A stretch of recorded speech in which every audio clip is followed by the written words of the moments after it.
Terjebak dalam takdir gadis jenius ini mendadak terbangun sebagai putri kerajaan setelah nyawanya terenggut akibat kelelahan bekerja. Tak hanya itu, ia terlahir kembali menjadi putri yang memiliki 4 ayah kejam. Padahal di kehidupan sebelumnya, ia masih sangat muda saat maut menjemput tiba-tiba akibat proyek penelitian panjang yang menguras habis seluruh energinya. Raga lemahnya akhirnya menyerah, dialah Canjahi sang peneliti jenius yang luar biasa di masa lalunya. Sebagai ahli teori degenerasi supersimetris, ia diam-diam adalah penggemar berat novel fantasi garis keras. Obsesinya pun dimulai. Ia meneliti demi membuktikan bahwa dunia fantasi itu benar-benar nyata di dunia ini. Begitulah teorinya lahir, bahwa setelah mati jiwa akan berinkarnasi ke dimensi lain, dan kini ia membuktikan teorinya sendiri. Saat mata terbuka, ia telah menjelma menjadi seorang putri bangsawan yang sangat cantik. Terpaku menatap cermin, ia terhenyak karena tak menyangka takdir akan berputar se-ekstrem ini dalam hidupnya. Namun horor dimulai, sang putri ditakdirkan mati di usia 12 tahun. Kenyataan ini sungguh menghancurkan hatinya. Berkat riset novelnya, ia sadar telah masuk ke dalam kisah berjudul Buku Harian Sang Putri. Sosoknya kini identik dengan Artemis sang putri Luna yang malang dalam alur cerita tragis tersebut. Girang karena teorinya terbukti, namun ketakutan mulai merayap saat ia menyadari ancaman kematian yang mengintai. Tentu saja euforia hidup barunya langsung sirna digantikan oleh kecemasan yang mendalam akan masa depan. Ia terbangun tepat di hari ulang tahun ke-7 momen awal petaka setelah sang putri menerima hadiah di perjamuan. Baginya ini bukan sekadar bunga tidur, melainkan realitas baru yang terasa sangat nyata dan mendebarkan. Meski begitu, ia tetap takjub bisa merasuki dunia novel yang pernah ia baca secara mendalam sebelumnya. Usai rambut Luna dirapikan, sang pelayan seharusnya membawakan gaun pesta yang indah untuk dikenakan olehnya. Namun saat pintu terbuka, bukan gaun yang datang melainkan ayahnya bersama Kasatria Kekaisaran Pluto Lion Maple. Tatapan Luna terkunci, ia seketika mengenali sosok pria itu dari deskripsi mengerikan yang ada di dalam novel. Rambut coklatnya sekelam langit malam berpadu dengan kulit pucat seputih keramik yang mendinginkan suasana di sana. Menatap matanya, Luna teringat bahwa pria ini adalah sosok pembunuh berdarah dingin paling mematikan di sejarah. Abdi setia ratu sekaligus iblis di medan perang, sontak nyali Luna menciut ketakutan hingga ke tulang sumsumnya. Tanpa ampun ia bisa menghabisi siapa saja. Berada di dekat sang tiran berarti maut sudah di depan mata. Mungkinkah ia salah satu ayahnya? Meski tak pasti, Luna mencoba menenangkan jantungnya yang berdegup kencang saat itu. Waktu berlalu, Luna akhirnya mengenakan gaunnya. Masih ada beberapa jam sebelum pesta perjamuan ulang tahun dimulai. Namun benak Luna kini dipenuhi ribuan pertanyaan yang menuntut jawaban segera mengenai identitas aslinya. Ia menepis rasa ingin tahu. Fokus utamanya sekarang adalah melarikan diri dari jeratan maut di cerita aslinya. Luna bahkan sempat meminta pelayannya memakai gaun ratu meski mereka menolak tawaran yang sangat berbahaya itu. Tak lama mereka pingsan seketika. Di balik itu aura kecantikan Luna tampak semakin bersinar dengan anggunnya. Ia tahu gaun itu memiliki sihir, hanya mereka yang berdarah bangsawan Cornelian yang mampu memakainya tanpa celaka. Usai menidurkan para pelayan, ia bergegas membuka kotak berisi medali misterius yang tampak sangat indah dan berkilau. Inilah kunci pelarian, meski tampak biasa tanpa kekuatan. Benda ini sangat krusial dalam plot novel aslinya. Namun jika pita bros ditali dengan cara khusus, ia akan berpendar terang di bawah cahaya rembulan malam. Luna segera mempraktikannya, dan keajaiban itu benar-benar terjadi tepat di depan matanya sendiri dengan sempurna. Inilah senjata rahasia pelariannya. Beruntung ia mengingat setiap detail kecil dari plot novel yang pernah ia baca. Kini Luna menyamar dengan seragam pelayan, tampak persis seperti rakyat jelata biasa yang bekerja di istana.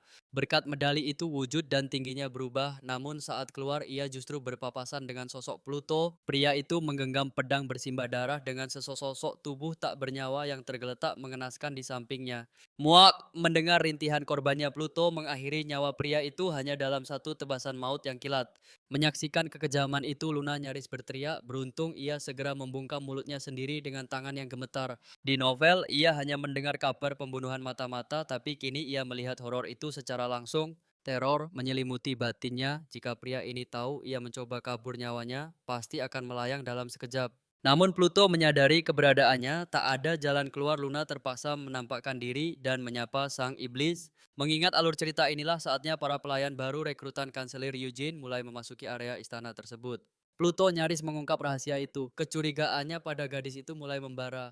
Ketakutan melanda sang gadis, sang pria bersikap waspada dan memintanya membuka koper tersebut. Ia terjebak dalam kepanikan karena koper itu penuh dengan koin emas untuk bertahan hidup. Dengan jemari yang gemetar hebat, ia nyaris mengungkap isi rahasia di dalamnya. Tiba-tiba seorang asisten datang membawa pesan darurat dari kanselir. Pria itu pun beranjak pergi. Sang asisten gemetar melihat mayat di sana, namun Pluto memerintahkannya dengan sangat dingin. Namun bayangan gadis itu terus menghantuinya bahkan di tengah kepulan darah mata-mata. Meski kecurigaan memenuhi benaknya, tugas utama harus tetap ia laksanakan terlebih dahulu.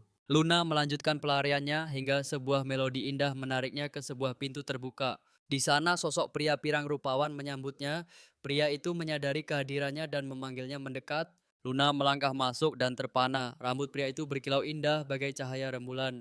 Matanya yang berwarna ungu berkilauan bagai batu ametis yang paling murni dan menawan. Parasnya begitu sempurna dengan kulit porselen dan rona merah di pipi seperti buah persik. Sosok Bakpri itu adalah Endian Belamvelius, tokoh penting dalam alur cerita ini. Luna memperkenalkan diri dan sang pria justru mengajaknya berdansa dengan tatapan yang intens. Luna sangat ingin melihatnya, namun nalurinya memperingatkan bahwa situasi ini sangatlah berbahaya. Tanpa diduga pria itu mendekat dengan kilat dan merenggut jimat keberuntungan dari tangannya. Seketika Luna kembali menjadi gadis kecil sementara pria itu mengamati jimat tersebut dengan teliti. Sebuah pita terikat di tangannya saat Pluto tiba-tiba mendobrak pintu dengan aura membunuh. Amarah yang meluap terlihat jelas dari sorot mata sang komandan yang mengerikan. Di tengah ketegangan kedua pria itu, Luna berharap identitas tuan putrinya bisa melindunginya. Ia pun hanya ingin bertahan hidup dan berdoa agar Pluto tidak menghunuskan pedang padanya. Saat bilah pedang itu keluar, Luna merasa ajalnya tiba. Namun saat ia membuka mata, pedang itu terarah pada si pria pirang mengutuk si tikus yang berani mencuri miliknya. Sang pria hanya menanggapi dengan tenang seolah nyawanya bukanlah harga yang mahal. Luna tahu situasi ini sangat gawat karena Pluto bukanlah pria yang suka menggertak. Demi menghentikan pertumpahan darah, Luna meledakkan tangisnya agar perhatian mereka segera teralihkan. Rencana itu berhasil. Pluto tertahan sejenak tepat saat sosok pria lain muncul di sana. Pemuda berambut ungu dengan satu mata tertutup itu adalah ksatria pengawal sang putri. Namanya adalah Cupid Themis. Kehadirannya justru membuat kemarahan Pluto semakin memuncak. Pluto murka karena sang pelindung justru menghilang dan Luna segera mengambil kesempatan emas ini. Sambil terisak, Luna mengadu pada kasatrianya dan menuduh Pluto telah menakut-nakutinya dengan kejam. Perdebatan sengit pun pecah sementara Luna menyadari betapa seriusnya upaya pelariannya kali ini. Bagaimanapun statusnya adalah seorang putri dan Pluto hanyalah seorang komandan militer. Ia merasa tidak terima dengan sikap kasar yang ditunjukkan pria itu kepadanya. Setelah adu mulut berakhir, Cupid membawa Luna pergi meninggalkan Pluto yang masih diselimuti emosi. Endian tersenyum licik dan mulai memprovokasi Pluto tentang hubungan ayah dan anak mereka. Meski berpenampilan nyentrik, ia tetaplah salah satu dari 4 orang kepercayaan sang ratu. Perselisihan mereka kembali memanas karena Pluto sangat membenci cara pria itu berbicara. Tangannya sudah gatal ingin menghunuskan senjata, namun ia menahan diri untuk sesaat. Pluto menyadari sesuatu yang janggal. Pria yang membawa sang putri adalah seorang penyamar. Mata kiri Amer yang seharusnya terluka bukan kanan. Sementara itu Luna dibawa ke hutan. Kekhawatiran mulai muncul di hati Luna saat menyadari jalan ini tidak menuju kamarnya. Ia merasa ada yang salah, namun sang pria terus mencoba menenangkannya dengan paksa. Luna menangis kencang untuk mengecohnya lalu melemparkan bom asap tepat ke wajah pria itu. Melalui pancaran sihir kedok pria itu terbongkar dia hanyalah seorang penyamar licik. Dengan tatapan dingin Luna meremehkannya. Si penculik ini butuh riset informasi lebih baik. Mata Cupid aslinya cacat. Luna justru bersyukur dijadikan sandera si bodoh ini demi pelariannya. Sambil tersenyum tipis, sang putri berencana menghilang tanpa jejak saat kekacauan terjadi sekarang. Amarah pria itu meledak seketika. Dia tak mengerti apa maksud dari ucapan tajam Luna. Jauhi aku, Luna memperingatkan bahwa ia masih memegang senjata rahasia bernama flare itu. Tak disangka alur cerita mulai melenceng jauh dari plot asli yang seharusnya terjadi. Flash Bros, sihir legendaris milik pemberontak yang mampu memanipulasi penampilan pemakainya secara sempurna. Dilengkapi fungsi pengalih perhatian, benda ini menjadi kartu as Luna untuk membalikkan keadaan sulit.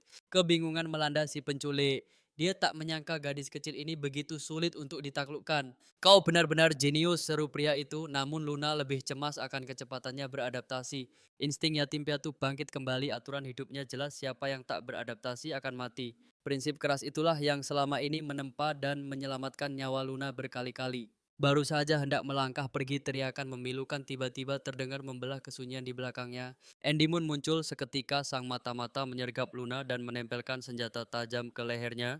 Ancaman sadis diteriakkan sang penculik benar-benar terpojok dan siap melakukan tindakan nekat apapun. Langkah Andy terhenti demi keselamatan tuan putrinya. Luna mulai cemas karena tak menduga serangan itu. Namun di saat kritis tersebut, sebuah tindakan tak terduga dilakukan oleh sang ksatria setia. Mengabaikan ancaman musuh, Andy justru duduk tenang di rumput sambil mengatur napasnya dengan damai. Bagiku, nyawaku tak ada harganya dibandingkan keselamatan tuan putri yang sangat kucintai ini. Dia rela bersujud, bahkan mengorbankan nyawa asalkan sang putri tetap bisa bernapas dengan aman. Hati Luna terenyuh melihat pengorbanan itu. Baginya Andy sudah seperti sosok ayah kedua sendiri. Gadis itu terus memutar otak mencari celah untuk lepas dari jeratan pria kejam tersebut. Ada perisai kuat di pitanya Luna berniat memicu ledakan bersamaan dengan pelindung sihir tersebut. Mata-mata itu akan musnah dan Luna bisa memalsukan kematiannya dengan sangat sempurna nanti. Tapi ledakan itu terlalu dekat dengan Andy. Luna kini terjebak dalam dilema yang menyiksa. Meski mencoba menganggap ini hanya dunia novel, nuraninya tak sanggup membiarkan Andy terluka parah. Saat kebimbangan memuncak, si penjahat justru memberikan sebuah pilihan yang sangat mengerikan bagi mereka. Lemparkan daggermu, cungkil matamu sendiri jika ingin melihat putri ini tetap hidup di depanku. Semua orang terpaku ngeri, namun pria itu hanya tersenyum puas atas bayaran yang diterimanya. Pengabdian Andy tak tergoyahkan, dia benar-benar mencintai Luna layaknya darah dagingnya sendiri selama ini. Tanpa keraguan sedikit pun, mata tajam belati itu dihunjamkan tepat ke arah matanya sendiri. Luna menjerit histeris, namun tiba-tiba sepasang tangan hangat namun kuat menyelamatkannya dengan sangat cepat. Pluto telah datang, kelegaan luar biasa menyelimuti hati Luna saat melihat sang pelindung tiba. Pemandangan dua sosok ayah yang kini bekerja sama terasa sangat luar biasa bagi sang putri. Sebuah rencana rahasia pun akhirnya terungkap di balik semua kekacauan yang terjadi malam ini. Pluto, sang iblis medan perang yang mematikan, kini menatap musuh dengan tatapan haus darah. Andy mendekat tanpa luka sedikit pun. Ternyata aksi tragis tadi hanyalah sebuah ilusi sihir belaka. Melihat luka goresan di tangan Luna, amarah Pluto langsung meledak hingga ke puncaknya sekarang. Tangan yang telah berani melukai tuan putrinya harus segera ditebus dengan nyawa pelakunya saat ini. Luna memohon agar ia berhenti, namun insting protektif Pluto tak bisa lagi dibendung oleh siapapun. Demi mencegah pertumpahan darah, Luna terpaksa menggunakan taktik paling mematikan bagi hati sang pelindung. Luna memeluknya erat sambil memanggil papa. Seketika aura haus darah Pluto luluh secara total. Sang iblis kemudian memerintahkan Andy untuk menyeret tawanan malang itu ke penjara bawah tanah terdalam. Sungguh ajaib, hanya dengan satu panggilan Luna berhasil menjinakkan sang iblis paling ditakuti di dunia. Luna mengukir hal itu dalam benaknya. Beberapa jam kemudian mereka kembali ke kediaman. Tatapan dingin sang ayah menyambutnya. Sembari melangkah, Luna mengamati sekeliling dengan waspada. Tak disangka semanggi 4 kelopak tumbuh indah di taman itu. Sontak Luna meronta dari dekapan ayahnya. Gadis kecil itu berlari demi meraih keberuntungannya. Ia teringat kehidupan lalunya, pesan dari sosok yang sangat ia cintai dahulu. Semanggi ini adalah pelindung saat duka, menyapa hidupmu, ucap pria itu. Meski ingatannya samar, ia yakin rasa sakit selalu membawa keberuntungan. Hidup sebagai yatim piatu di Korea sungguh menyiksa. Ia gugur sebelum cahaya datang. Kematian membuktikan teorinya. Namun kini ajal kembali mengintai di dunia asing ini. Penderitaan telah menjadi kawan akrab dalam nafas hidupnya yang kelam. Kini Luna bertekad menggenggam takdirnya sendiri demi bertahan hidup selamanya. Clover itu ia hadiahkan pada ayahnya. Rencana licik pun perlahan dimulai. Sementara itu, Andy menyeret para kriminal menuju kegelapan penjara bawah tanah. Musuh mencoba menyerang saat ia lengah, namun Andy tetap bergeming tenang. Satu hantaman telak melumpuhkannya. Peringatan maut telah Andy berikan dengan dingin. Pluto merasa cemas. Mengadakan pesta saat musuh mengintai adalah tindakan berbahaya. Namun keinginan Luna yang kuat tak bisa dibantah oleh siapapun. Ini adalah bagian dari misinya. Pluto pun akhirnya luluh dengan mudah. Sang Duke setuju dan mulai mempersiapkan pesta termegah di bawah pengawasannya. Luna tertegun melihat perubahan sikap ayahnya yang sungguh tak terduga. Ketegangan meningkat saat mereka mendekati kamar. Para pelayan tampak gemetar ketakutan. Istana gempar karena sang putri menghilang. Pluto murka atas kelalaian fatal mereka. Para pelayan hanya bisa tertunduk lesu tanpa mampu membela diri sedikit pun. Tak tega Luna memutuskan untuk melindungi para pelayan yang ia sukai itu. Air mata jatuh, Luna menyebut ayahnya kejam. Sang Duke seketika panik luar biasa. Pria dingin itu memohon ampun dan berjanji takkan mengulanginya lagi. Kata-kata manis terucap tulus demi meredam tangis sang putri kecil tercinta. Seorang pelayan datang membawa kabar tradisi kuno tentang perayaan ulang tahun. Pluto wajib berdiri gagah mendampingi putrinya di hari yang sangat istimewa. Persiapan kilat dimulai. Gaun paling indah segera disiapkan untuk sang permata. Luna tersenyum penuh arti. Rencana pelariannya kini semakin matang dan sempurna. Tiba-tiba hembusan angin dingin menusuk masuk melalui jendela yang terbuka lebar. Di menara seberang seorang pria melompat dari ketinggian yang sangat mengerikan. Jantung Luna berdegup kencang. Apakah itu hanya ilusi atau itu kenyataan pahit? Kedatangan para pelayan membuyarkan lamunannya. Waktu terus bergulir dengan sangat cepat. Tengah malam pun tiba. Momen yang dinanti akhirnya terpampang nyata di depan mata. Luna tampil mempesona dalam dekapan gagah sang Duk yang mengenakan seragam kebesaran. Meresukto tanpa dewasto pasangan aku dan anak paling sempurna di dunia. Momen indah bak sihir yang tak pernah ada dalam naskah aslinya. Kerumunan orang telah memadati area Menara Jam dengan penuh antusiasme tinggi. Aksi heroik itu dimulai membuat Luna tak kuasa menahan haru yang mendalam. Di tengah keramaian, ia melihat Andy dan segera melambaikan tangan ceria. Pria menawan berambut hijau mendekat, sang tokoh pendukung utama telah tiba. Namanya adalah Eugene, sosok misterius yang akan mengubah seluruh suasana pesta. Ia mengumumkan bahwa Witwazi hadiah istimewa telah menanti seluruh tamu undangan malam ini. Pesta putri yang meriah dimulai dengan kejutan telur Paskah yang spesial. Setiap orang mencari telur ajaib berisi hadiah misterius. Namun ini bukanlah telur biasa, melainkan benda magis yang menyamar. Aturan permainan dijelaskan dengan detail termasuk lokasi persembunyian yang rahasia. Ada satu telur legendaris dengan poin tertinggi yang mampu membalikkan keadaan dalam sekejap. Luna menyimak dengan serius karena ia mengincar kekuatan magis di dalam telur tersebut untuk diserap. Luna tertegun kemampuan ini benar-benar sangat ia butuhkan untuk masa depannya. Hadiah paling yang menggiurkan adalah berdansa romantis bersama Putri Luna sebagai pembuka pesta dansa. Begitu aba-aba dimulai, semua orang langsung berpencar melakukan pencarian dengan penuh semangat. Melihat keceriaan para tamu di pesta itu, hati Luna pun merasa sangat tentram. Ia lega karena tantangannya mudah dan hadiahnya hanyalah kesempatan berdansa satu malam dengannya. Tiba-tiba Andy menghampiri Luna yang sedang duduk manis di area jamuan makan. Rupanya Andy terus mencarinya karena Pluto sengaja menjauhkan Luna agar bisa berduaan lebih lama. Andy bersumpah akan memenangkan telur terbanyak demi menjadi pasangan dansa Luna, keinginan terbesarnya saat ini. Kedua pria itu kembali terjebak dalam perdebatan sengit. Luna hanya bisa terpaku menyaksikan tingkah kekanak-kanakan mereka di depannya. Ia sadar perdamaian mereka hanyalah kedok sementara demi menangkap sang pelaku kriminal utama. Kanselir Eugene mendekat untuk menyapa Luna secara pribadi. Luna pun terkesima melihat aura ketampanan sang kanselir. Tak disangka karakter figuran seperti Eugene ternyata memiliki pesona yang begitu memikat hati. Eugene mengerahkan penyihir terbaik untuk menyelidiki insiden penculikan Luna dan menemukan jejak misterius di dalam hutan. Namun faktanya, gerhana bulan itu melambangkan kehidupan, namun di kekaisaran ini itu justru pertanda maut yang mengerikan. Istilah mengganti rembulan berarti mayat. Semua orang seketika paham akan ancaman kematian yang tersirat di sana. Lunaun akhirnya mengetahui bahwa Andy telah bertindak sangat kejam terhadap sang mata-mata musuh. Namun Luna tak menyalahkannya sebab ia yakin mata-mata itu memang telah melakukan kesalahan fatal. Dalam alur aslinya pria itu memang ditakdirkan untuk mati mengenaskan. Jika kematian bisa dicegah, berarti takdir bisa diubah. Namun sayangnya kenyataan berkata lain dan ia gagal. Kini harapan Luna untuk melarikan diri dari jeratan maut pun terasa semakin mustahil dicapai.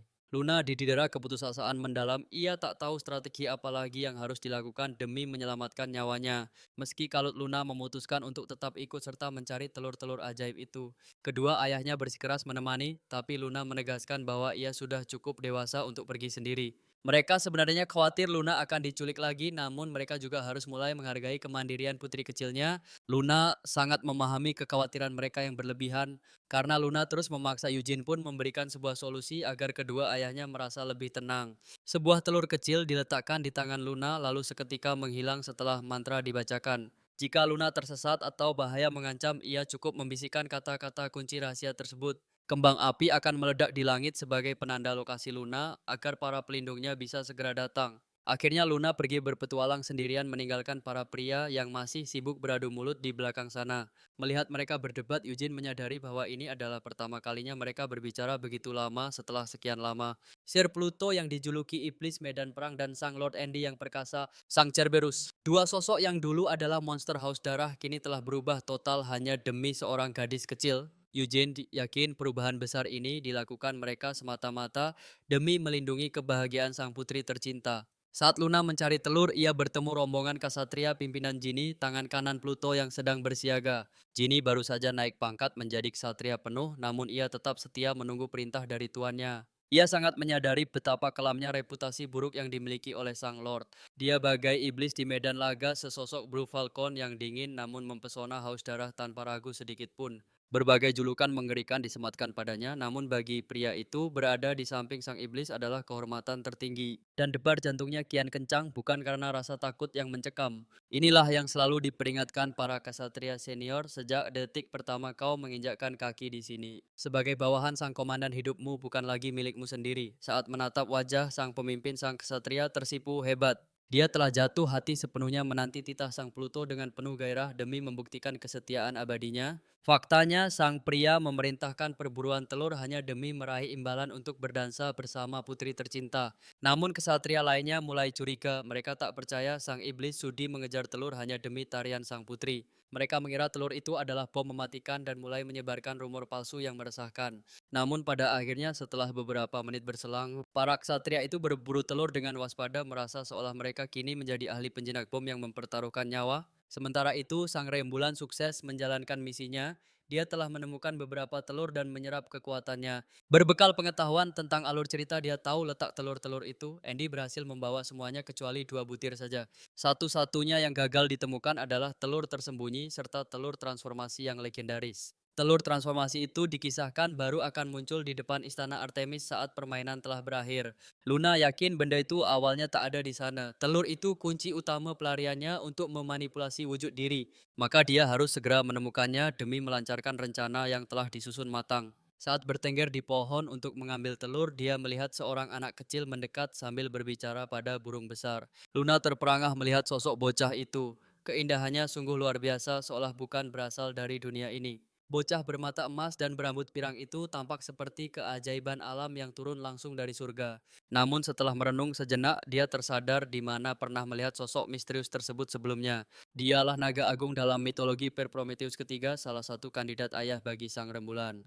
Luna begitu terpana oleh pesonanya hingga hampir lupa menyadari kenyataan yang ada di depan mata. Sementara itu, sang bocah mulai bercerita tentang anak-anak burung, namun Luna hampir tak mampu mendengar suaranya. Rasa penasaran menyelimutinya, dan dia memutuskan untuk menolong makhluk-makhluk kecil yang dianggap monster itu.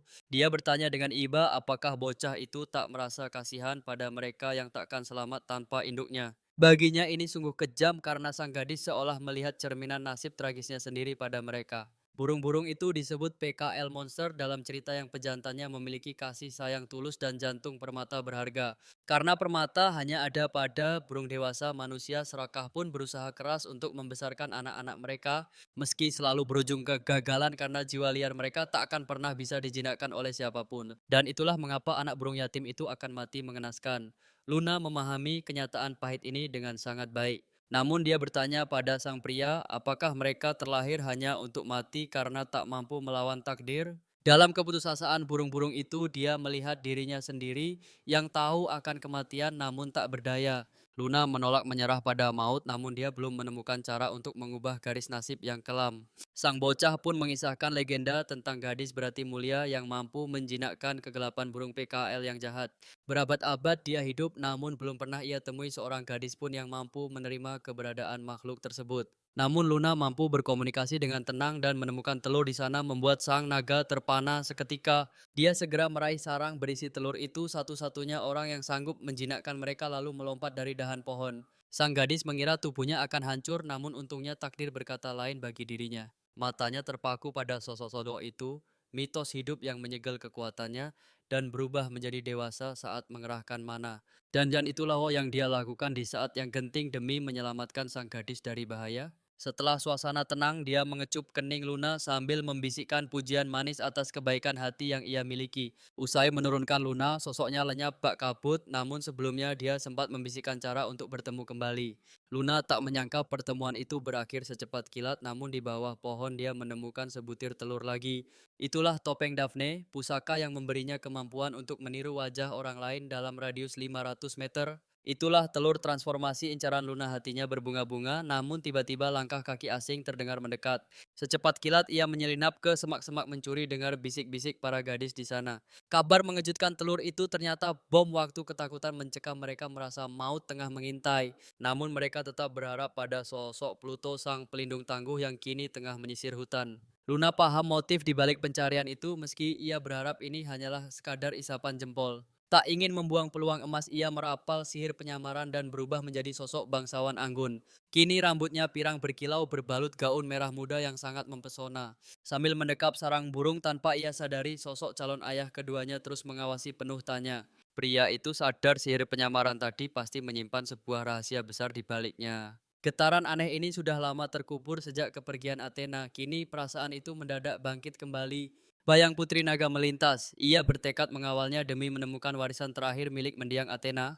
Meski telur reinkarnasi sudah di tangan hati Luna Gunda, masih banyak misteri yang harus dipecahkan. Edisi memang Yung sudah menceritakan segalanya tentang semua tuh orang di sana. Hercules memegang kunci telur rahasia itu, namun ia bungkam hanya berdalih menemukannya saat menolong burung.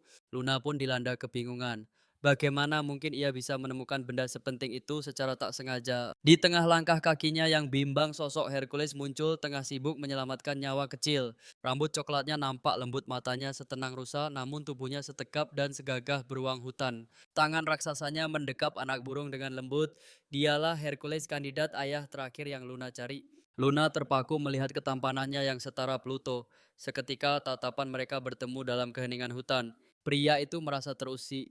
Mengapa gadis asing ini menatapnya dengan pandangan yang begitu dalam? Turun dari pohon, ia langsung menghampiri Luna. Meski mencoba menyapa Luna, hanya membisu 1000 bahasa. Ia mengira Luna berasal dari negeri jauh. Kesalahpahaman bahasa pun mulai tercipta di antara mereka. Hercules pun mencoba bicara menggunakan berbagai macam bahasa asing lainnya. Segala cara dicoba demi mendapat jawaban. Namun Luna tetap membeku terjebak dalam rasa canggung. Inilah pesona maut Hercules. Perpaduan sempurna antara kekuatan fisik, kecerdasan, dan wajah yang rupawan. Kecerdasannya luar biasa, sayangnya impian besarnya terhalang oleh beban berat masalah keluarga yang membelenggunya. Hercules meraih jemari Luna, membimbingnya pulang ke pesta perjamuan agar tak semakin tersesat di hutan. Tanpa perlawanan, Luna membiarkan tangannya digenggam. Meski terasa kasar, ada kehangatan yang tak terduga. Hatinya menghangat atas perhatian itu. Hercules terus bergumam sendiri mengira Luna tak mengerti bahasanya. Ia merutuki kebodohannya sendiri, lelah mencari ke setiap sudut namun tak satu pun telur ditemukan. Luna tersentak kaget. Bukankah menurut cerita aslinya semua tidak seperti ini? Seharusnya Hercules menemukan telur paling istimewa. Mungkinkah kehadiran Luna telah mengacaukan garis takdir aslinya? Usai diselamatkan, si burung kecil itu kembali menatap sarangnya. Alur berubah, total fokus Hercules teralih karena Luna membuatnya kehilangan momen emas menemukan telur berharga. Luna kini punya kesempatan emas untuk mengambil telur itu sendiri. Hercules tertawa miris menghakimi dirinya sebagai ayah gagal yang tak mampu mendekati sang putri tercinta. Penyesalan mendalam menghantuinya. Ia merasa tak berdaya setelah melewatkan satu-satunya kesempatan emas yang ada. Hati Luna teriris mendengar keluhannya, meski tangannya kasar dan hanya pandai membaca, kegigihannya luar biasa. Meski badai kegagalan menerjang, ia tetap melangkah maju dengan segenap jiwa demi tujuannya. Sosoknya benar-benar tangguh persis seperti seekor beruang gunung.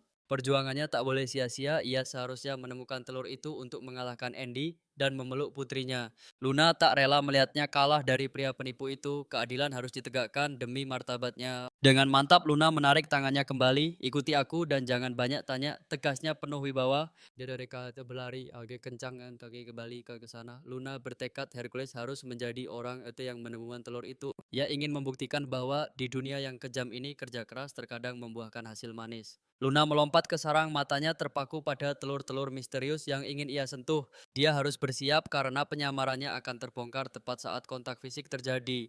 Namun hanya ada satu bayi burung, jeritannya aneh membuat Luna merinding ketakutan. Tiba-tiba geraman rendah terdengar. Mata emas raksasa menatap Luna penuh amarah dan kebencian. Luna membeku menyadari kenyataan pahit. Di hadapannya berdiri sang induk penguasa langit yang haus darah. Monster raksasa itu mencengkeram Luna, membawanya terbang tinggi menuju kematian yang sudah di depan mata. Hercules melesat secepat kilat, pukulan dahsyat dilancarkan namun sang monster tak bergeming sedikit pun. Dia nekat bergantung pada ekornya. Kini mereka berdua terjebak dalam keputusasaan di angkasa luas. Mereka tak berkutik. Sekali burung itu melepaskannya, gravitasi akan menjemput nyawa mereka seketika. Dari ketinggian mematikan ini mustahil ada keajaiban yang bisa menyelamatkan mereka saat menghantam tanah. Waktu berlalu hingga mereka dilemparkan ke tempat gelap. Burung itu pun pergi meninggalkan mangsanya. Meski bingung, Hercules mendesak Luna untuk segera memanfaatkan kesempatan ini untuk kabur sejauh mungkin. Tanpa rasa takut, pria itu langsung melangkah maju, menantang kegelapan di depan mereka. Luna memperingatkan, tanpa izin sang induk sihir mereka takkan pernah bisa keluar hidup-hidup. Burung itu mengira mereka pencuri telur, kini ia hanya sedang melindungi buah hatinya dengan buas. Beruntung Luna telah membaca seluruh takdir dunia ini hingga hafal setiap detail kecilnya. Hanya ada satu kunci kebebasan, sang induk harus memberikan restu untuk meninggalkan sangkar maut ini. Hercules tersenyum penuh percaya diri. Dia yakin tantangan ini bisa mereka lewati dengan sangat mudah, tapi Luna punya rencana gelap. Membunuh burung itu adalah satu-satunya solusi ekstrem yang ia pikirkan. Jika sang pemberi kutukan mati, maka penghalang sihir ini akan hancur lebur selamanya. Meski sangat berisiko, Hercules terpaksa setuju karena mereka memang sudah terpojok tanpa pilihan lain. Mereka hanyalah umpan. Bagi burung monster itu, pasangan ini tak lebih dari sekadar makanan lezat. Luna tertunduk lesu memohon maaf karena telah menyeret Hercules ke dalam pusaran maut ini. Namun sang pria siap bertarung. Baginya menumbangkan monster itu adalah sebuah kewajiban yang harus dituntaskan. Luna cemas saat mencari makan, efek sihirnya hampir habis dan wujud aslinya akan segera terungkap. Sementara itu di hutan, para ksatria masih gencar melakukan pencarian telur secara besar-besaran. Mengira telur itu adalah bom Sir John yang malang gemetar hebat karena ketakutan yang mendalam. Pluto muak, baginya para rekrutan baru itu jauh lebih menyebalkan daripada tahun-tahun sebelumnya. Tiba-tiba mata Pluto menangkap sesuatu yang ganjil, sebuah cahaya misterius yang begitu memikat pandangan. Instingnya tajam, Pluto langsung berseru bahwa telur rahasia yang legendaris telah ditemukan olehnya. Namun jauh di dalam sarang, Luna sedang berjuang melawan rasa putus asa yang menyesakkan dada. Dia bingung mencari alasan agar Hercules tidak menyadari perubahan wujud aslinya yang sebentar lagi terjadi. Sial, saat Hercules pergi mencari makan, penghalang sihir itu justru menguat dan mengunci langkahnya. Langkahnya terbelenggu, kekuatan gaib itu akan selalu menyeretnya kembali ke titik awal tanpa ampun. Sebenarnya Luna bisa kabur dengan roket ajaibnya, namun melakukannya sekarang hanya akan memicu bencana baru. Jika nekat menggunakan roket itu, alur takdir akan hancur dan mereka terjebak di sini selamanya. Suara aneh terdengar di kegelapan gua. Luna menemukan sebuah telur raksasa dan burung penjaganya. Luna tahu dari 10 telur yang ada, biasanya hanya satu yang akan berhasil menetas sempurna. Berbeda dengan pejantan, sang induk biasanya langsung menelantarkan telur-telurnya begitu saja setelah dikeluarkan. Kecuali jika bayi yang lahir adalah betina, sang induk akan menjaganya dengan nyawa sebagai taruhan. Dalam hitungan hari, bayi betina itu akan tumbuh dewasa dan terbang mencari pasangannya sendiri. Inilah celah takdir, sebuah kesempatan emas bagi Luna untuk mengakhiri seluruh mimpi buruk ini. Jika bayi burung itu mati, maka penghalang sihir ini akan runtuh untuk sementara waktu. Hubungan batin mereka sangat kuat. Luna berencana kabur saat sang induk panik merasakan kematian anaknya. Namun saat Luna mendekat, bayi itu membuka mata. Alih-alih burung, justru seorang anak kecil muncul. Hercules telah kembali membawa hasil buruannya. Dia mendapati Luna tengah membelai lembut makhluk kecil itu. Namun dia memperingatkannya agar tetap waspada. Luna terpaku saat melihat sang burung berubah menjadi biasa. Penglihatan ajaib itu menghilang hanya dalam sekejap mata. Bayangan masa kecilnya kini menghantui. Tak ada waktu untuk belas kasihan saat nyawa menjadi taruhannya. Pria itu menyodorkan jamur aneh padanya. Tiba-tiba Luna mengucap kata-kata yang menggetarkan jiwa. Demi ambisi manusia tega menginjak sesamanya. Itulah kenyataan pahit yang dipelajarinya sebagai yatim piatu. Di hadapan sang penguasa, nyawa si lemah hanyalah tumbal yang tak berarti. Dunia ini kejam, begitu pula dirinya. Rasa bersalah mulai menggerogoti hatinya yang kian menderita. Hatinya menolak perbuatan itu, namun takdir seolah tak memberinya pilihan lain untuk bertahan. Hercules melihat kepedihan di matanya. Biar aku yang melakukan tugas kotor ini, ucapnya pelan. Luna hanya terdiam. Dia meminta Hercules makan lebih dulu sebelum dia pergi menenangkan pikiran. Matanya kemudian tertuju pada jamur misterius yang ditemukan oleh Hercules tadi. Jamur ini bisa menjadi racun mematikan jika diracik dengan tumbuhan di sekitarnya. Luna meremehkan kepolosan Hercules. Baginya pria sebaik itu tak akan bertahan lama di dunia kejam.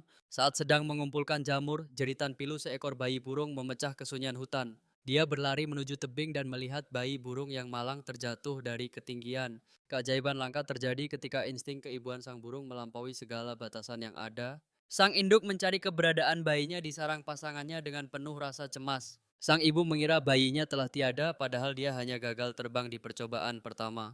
Luna bertekad menyelamatkan burung itu demi menemukan secercah harapan bagi keselamatan mereka sendiri. Namun saat tangannya terulur, sebuah penghalang magis yang kejam merintangi niat baiknya. Seketika itu juga dia menyadari bahwa dirinya masih berada di dalam gua Hercules. Luna bingung pada dirinya sendiri. Mengapa dia ingin menyelamatkan nyawa yang sebelumnya ingin diakhirinya? Tak pernah ada yang bisa menyelamatkannya dahulu. Jadi dia merasa tak punya alasan untuk peduli. Melenyapkan burung itu adalah pilihan terbaik agar dia bisa segera kembali menjadi sang putri. Namun perasaan bersalah terus menghantuinya seolah dia tengah melakukan dosa yang sangat besar. Jika tak ditemukan burung itu akan mati, Luna pun mulai murka pada pikiran buruknya sendiri. Dia tak percaya telah meremehkan arti sebuah nyawa mungil yang tak berdosa itu. Dengan tekad yang membara dia memanggil Hercules dan meminta pedang miliknya segera. Dia mengambil pedang itu lalu mulai menyiapkan segala sesuatunya dengan penuh ketelitian. Ternyata yang dia butuhkan bukanlah ketajaman pedang, melainkan sebuah alat pemotong yang tepat. Berbekal aroma jamur dan sarung pedang sihir, dia merajut rencana penyelamatan yang nekat. Kita akan keluar dari sini tanpa harus menumpahkan darah, tegasnya dengan penuh keyakinan. Kini Lunatsup hanya perlu melakukan apa yang harus dia lakukan demi sebuah nyawa. Akhirnya dia berhasil menjangkau si burung meski makhluk kecil itu sempat meronta ketakutan. Tiba-tiba tanah di bawahnya runtuh. Luna menyadari maut kini tengah mengintai di depan matanya. Di tengah kejatuhannya, Luna berhasil mendorong bayi burung itu hingga akhirnya dia bisa terbang. Kebahagiaan membuncah saat melihatnya terbang tinggi. Luna pasrah jika nyawanya harus berakhir di sini. Dia merasa sangat lega karena makhluk lemah itu kini telah menemukan sayapnya sendiri. Ternyata kematian bukanlah sebuah garis akhir yang sudah ditentukan oleh takdir semata. Selalu ada jalan keluar jika kita saling mengulurkan tangan dalam kegelapan yang pekat. Meski merasa tak adil karena tak bersayap, dia bersyukur nyawa mungil itu tetap bertahan hidup. Baginya kegagalan adalah hal biasa yang selalu menyertai perjalanan hidupnya sejak masa lalu. Tak ada hal baru yang dia pelajari dari penderitaan yang terus berulang ini. Saat sedang terjatuh, tangan kokoh Hercules meraihnya dengan sigap dan menyelamatkannya dari maut. Detik berikutnya tubuhnya ikut terhempas jatuh dari ketinggian. Namun dengan sigap ia mendekap gadis itu membiarkan tubuhnya sendiri menghantam kerasnya tanah demi melindunginya. Angin berhembus kencang dan saat Luna membuka mata mereka rupanya tak terperosok ke jurang melainkan kembali ke dalam gua. Jelas sekali perisai sihir itulah penyelamat mereka membuat sang tuan putri bernapas lega karena semua selamat. Hercules hanya bisa tertawa getir menyadari usahanya yang sia-sia meski ia sudah berusaha keras menjadi pahlawan baginya. Sayangnya tindakannya tak membuahkan hasil karena kekuatan perisai itu sudah cukup untuk melindungi sang gadis. Luna menyadari hal itu namun rasa iba menyelimuti hatinya saat mengingat kembali alur cerita aslinya. Seharusnya pria inilah yang menemukan telur rahasia dan menjadi sosok yang paling berpengaruh di masa depan. Belum sempat ia menghibur sang ayah Kui kembali muncul dan seketika pria itu pasang badan untuk melindunginya. Kini Luna harus mencari cara memberitahu sang induk bahwa anaknya kini sudah dalam keadaan aman. Akhirnya burung itu tak menyerang, ia hanya hinggap di mulut gua sambil memekik dengan suara yang sangat lantang. Saat mereka mendekat, tampak seekor bayi kecil di sisi induknya, sebuah pekikan kebahagiaan yang menyentuh sanubari. Tak lama sosok burung itu memudar dan membiarkan mereka pergi membuat sang putri terpaku dalam kekaguman. Namun sebuah kejanggalan muncul mengapa ada 3 betina langka yang berkumpul dalam satu gua yang sama.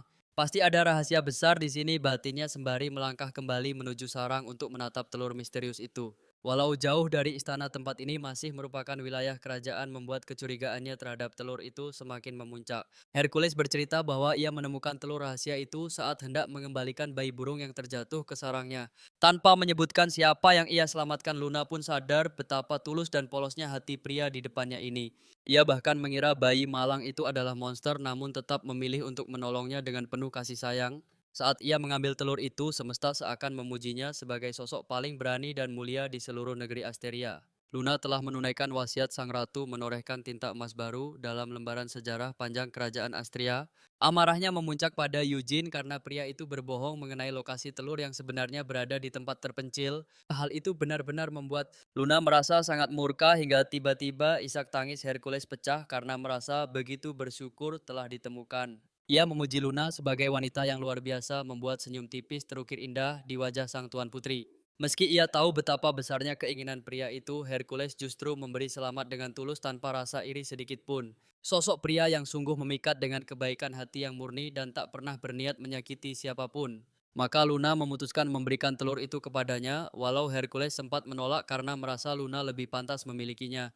Baginya telur itu akan jauh lebih aman jika berada dalam perlindungan sang putri setidaknya untuk sementara waktu ini. Ia merasa terlalu lamban untuk menjaganya sendiri, namun Luna menegaskan bahwa telur ini adalah anugerah untuknya. Kebaikan hatinya pantas mendapatkan imbalan dan Luna memberikan telur itu sebagai tanda terima kasih yang paling tulus. Tepat di saat itu juga sihirnya memudar dan wujud aslinya sebagai seorang putri kerajaan kembali terlihat jelas. Kepanikan melanda Luna sementara Hercules hanya terdiam bingung mencoba mencerna apa yang baru saja terjadi di depannya. Sepertinya otak pria itu memang butuh waktu ekstra untuk memproses transformasi ajaib yang terjadi secara tiba-tiba. Masih ada kesempatan baginya untuk membantunya menang asalkan mereka bisa kembali ke istana sebelum matahari terbenam. Namun Hercules sendiri menyadari bahwa waktu mereka sudah hampir habis untuk bisa kembali tepat pada waktunya. Meski begitu rasa syukurnya tak berkurang sedikit pun sementara Luna mulai merapal mantra sembari memejamkan kedua matanya. Ia mengingat kembali nasihat berharga dari pria yang menjadi kandidat ayah ketiganya untuk keluar dari situasi sulit ini. Sebuah legenda kuno seakan muncul menceritakan tentang kasih sayang seorang pria yang mengembalikan bayi burung pada induknya. Pria itu lalu melangkah mendekat dan bertanya apakah Luna masih mengingat hadiah apa yang sangat ia dambakan. Mendengar hal tersebut, binar kebahagiaan terpancar jelas dari raut wajah Hercules yang terlihat sangat bersemangat. Ia mengira Luna melakukan semua ini demi merayakan ulang tahunnya meninggalkan sang putri dalam kebingungan untuk menjawabnya. Mengikuti alurnya pun menggenggam tangan sang naga yang seketika berubah wujud menjadi makhluk agung yang menakjubkan. Pria itu berbisik bahwa ini adalah kado ulang tahun yang sedikit terlambat dari sang ayah tercinta. Karena Luna sangat mencintai langit, mereka pun terbang membelah awan di atas punggung naga dengan perasaan yang mendebarkan. Luna seolah tak percaya, gadis itu berani meminta sang legenda untuk menggendongnya di atas punggung. Memberanikan diri, ia perlahan membuka matanya di tengah embusan angin yang kencang. Di sana pepohonan berkilau bak permata di bawah cahaya fajar yang menyapu langit keemasan. Kegelapan sirna oleh pemandangan memukau. Luna terpaku tak peduli betapa konyol ekspresi wajahnya saat ini. Bahkan suara Hercules pun tak lagi mampu masuk ke dalam pendengarannya. Ia hanya samar-samar mendengar pujian sang legenda. Memang sulit untuk tidak mengagumi pesona Luna yang begitu manis. Namun ada satu tanya, mengapa Hercules tetap menjaga jarak dan seolah enggan mengakui dirinya sebagai ayah? Jawabannya jelas, sosok Luna terus mengingatkannya pada sang ratu yang memiliki paras sangat mirip dengan Peli. Ingatan pria itu pun melayang pada momen-momen intim di peraduan yang dulu mereka lalui bersama. Pria itu benar-benar jatuh hati meski ia tahu dirinya bukanlah satu-satunya di hidup sang wanita. Meski sedikit ragu, Hercules tak mampu menahan diri untuk terus bermain dengan ratu yang nakal itu. Namun mengapa memori usang ini muncul kembali saat ia menatap gadis yang mungkin adalah putrinya? Mungkin kebahagiaan saat ini membangkitkan kembali serpihan sukacita masa lalu yang telah lama terkubur. Ia berusaha keras menepis ingatan itu demi menyembunyikan luka yang masih berdenyut dalam hatinya. Sang ratu licik telah merencanakan semuanya sejak awal dan Hercules sangat menyadari hal tersebut. Seorang pejantan akan terus melindungi anaknya meski jantungnya telah tercerabut. Itulah pesan sang ratu di masa lalu. Karena janji itulah ia bersumpah untuk selalu melindungi nyawa mungil ini di hadapannya. Menatap Luna sangatlah menyakitkan, namun cinta masa lalunya terus menghantui dan menyiksanya dalam keraguan. Di depan istana kerumunan menanti, pengumuman pemenang dimulai karena hanya dua orang yang berhasil mengumpulkan telur mistis. Kandidat pertama itu adalah Tuan Andy. Dengan 4 telur di tangan, ia merasa kemenangan sudah di depan mata. Namun giliran Pluto tiba, pria itu datang dengan membawa 5 butir telur sekaligus. Sialnya satu telur terjatuh saat ia mendekat. Ia beralasan terlalu sulit memegang 5 telur sekaligus sendirian. Kejadian itu memicu riuh. Para ksatria di belakangnya pun mulai menunjukkan tabiat yang sangat pongah. Mereka mengejek Andy dan bangga bisa membantu tuan mereka meraih kemenangan yang tampak begitu mudah. Andy yang tak terima langsung berteriak geram menuduh lawan mainnya telah melakukan kecurangan yang memuakan. Cari telurnya sendiri, protes Andy. Namun bagi Pluto, bantuan anak buahnya hanyalah sebuah strategi cerdik. Di tengah debat panas, Pluto mengeluarkan telur rahasia dan mengaku hampir menelannya karena saking lezatnya. Melihat benda itu, sang pembawa acara seketika merasa ada sesuatu yang tidak beres. Tak mungkin Pluto menemukannya karena Eugene telah menyembunyikannya dengan sangat rapi. Pluto pun mulai menjelaskan lokasinya. Tiba-tiba seorang anak kecil berlari keluar dan berteriak kegirangan karena bola kesayangannya akhirnya ditemukan oleh paman itu. Wajah Pluto memerah padam, ternyata benda yang ia banggakan hanyalah sebuah mainan bocah ingusan. Meski malu setengah mati, ia tetap unggul. Tanpa telur rahasia pun jumlah telurnya masih lebih banyak dari Andy. Eugene pun bersiap mengumumkan hasil akhir setelah semua kekacauan kecil itu berhasil diredam. Namun tiba-tiba John menghentikan segalanya. Ia merasa ada sesuatu yang janggal dalam perhitungan ini. Total ada 12 telur. Jika telur rahasia asli ada, seharusnya masih tersisa 9 telur lagi. Mungkinkah tiga telur yang tersisa itu sebenarnya adalah bom, duga John, yang membuat suasana mencekam? Masa mulai panik, Pluto hanya bisa menggeleng melihat reaksi mereka mengutuk kebodohan orang-orang di sekitarnya. Dengan nada dingin ia menegaskan bahwa ancaman bom itu hanyalah isapan jempol belaka. Belum sempat mereka mencerna keadaan, sesosok naga bersisik putih perak tiba-tiba muncul membelah angkasa. Pluto dan semua orang langsung menyadari siapa yang datang di balik bayangan naga agung itu. Sang legenda mendarat dengan gagah membawa Hercules dan Putri Luna turun dari punggungnya yang perkasa. Sambil tersenyum tipis, Hercules menunjukkan telur rahasia yang asli. Apakah permainannya sudah selesai? Tanyanya tenang. Eugene terperangah melihat telur itu. Tak ada pilihan lain, ia pun segera menobatkan Hercules sebagai sang juara. Sorak-sorai pecah menyisakan Pluto dan Andy yang hanya bisa merutuki kekalahan telak mereka. Kemenangan yang diimpikan sirna sudah. Kini saatnya kemeriahan pesta dansa dimulai untuk merayakan sang pemenang sejati. Para tamu bersorak gembira dan segera bergegas ke kamar untuk berganti busana demi pesta ini.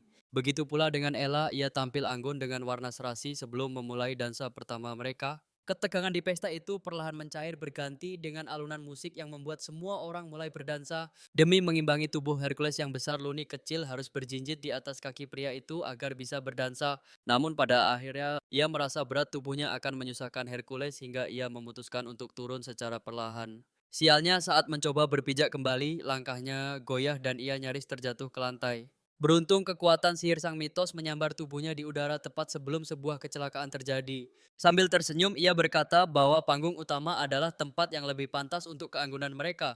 Hanya dengan satu jentikan jari, ia melambungkan Hercules dan Luna hingga mereka berdansa di angkasa. Rasa takut sempat menyergap Luna, namun genggaman hangat pria itu perlahan menenangkan debar jantungnya. Buka matamu dan jangan takut, bisik Hercules saat pemandangan ajaib mulai membentang di depan mata.